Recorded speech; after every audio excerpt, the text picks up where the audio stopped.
some people would like to give their own story. We'd like to take a half hour and have people come up that would like to say something for an open mic. And just take 2 minutes if you would, please, so the next person can have a chance. Okay, so it's open for anyone to come up.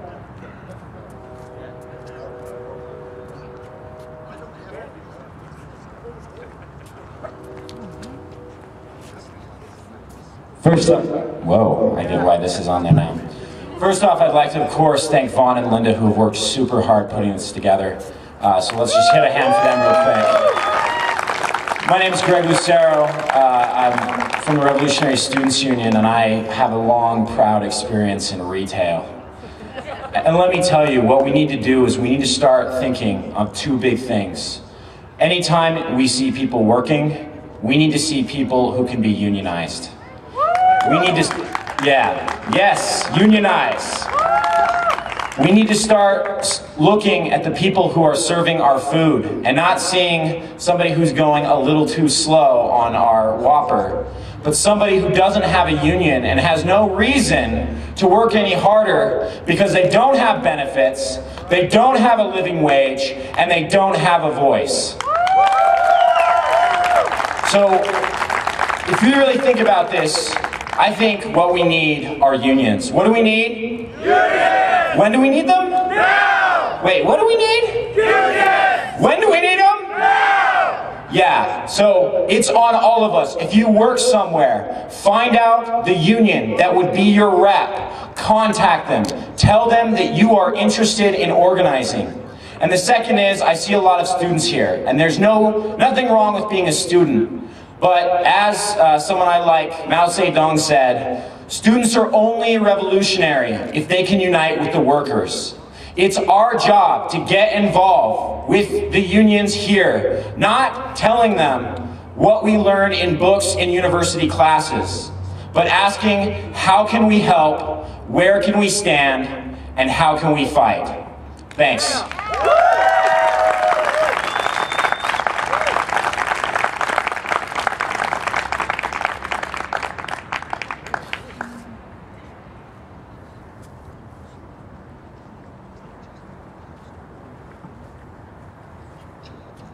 Hi, my name is Nicole, and I'm sure most of you are thinking I'm not the typical person that you would see at such an outspoken rally as this, but I would love to thank everyone who organized this, everyone who's here, because this is what we need today. We need people to raise their voices, and we need people to wake up.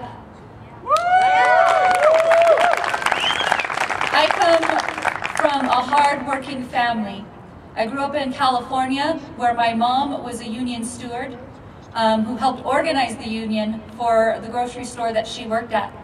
When we moved here, my mom desperately tried to find a job, and she was constantly told that no one would hire her because she was overqualified and they didn't want to pay her. We struggled from the very beginning. I grew up as a child living in the back of a car with no home and barely any food. And because of this background, I am outraged, completely outraged, that they would take money and food out of the mouths of children to pay off big corporate businesses. Who needs this money?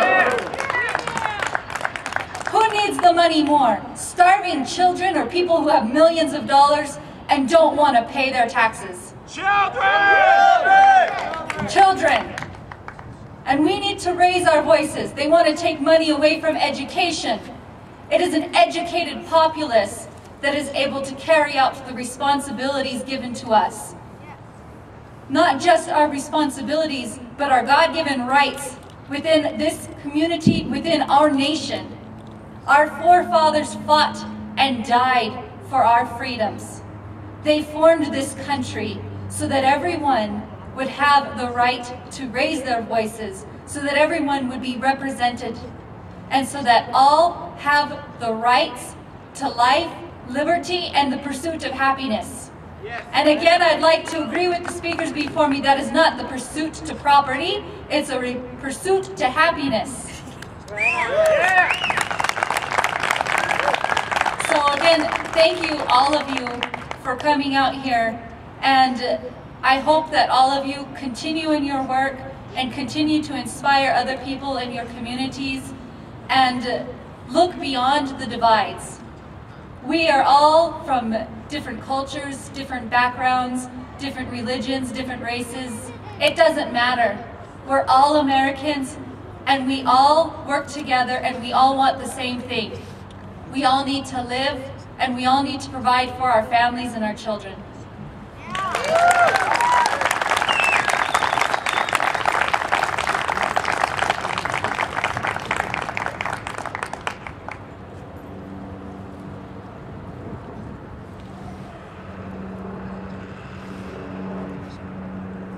Is there anyone else? One last one we've got time for. If anyone else would like to. Yes. I support you. I do. Well, it is after 7, so I guess it's time that we get wound up. And thank you all so much for coming out. It's wonderful to see this many again. Even though we aren't huge, we're growing. This Saturday, there will be a march from Veterans for Peace in Utah has called for an anti-war demonstration in Salt Lake City on Saturday, March 19th. Gather at 12 noon at the northwest corner of Washington Square, 400 South and State, in conjunction with National Stop These Wars on the 8th anniversary. We will also rally at the state capitol right here at 1 p.m. to join the action initiated by the Revolutionary Students Unions of UVU and U of U. Aaron Davis of Veterans for Peace will be speaking. And if anybody wants to help organize for May Day, come and see and sign up. We are going to organize for May Day. Thank you all.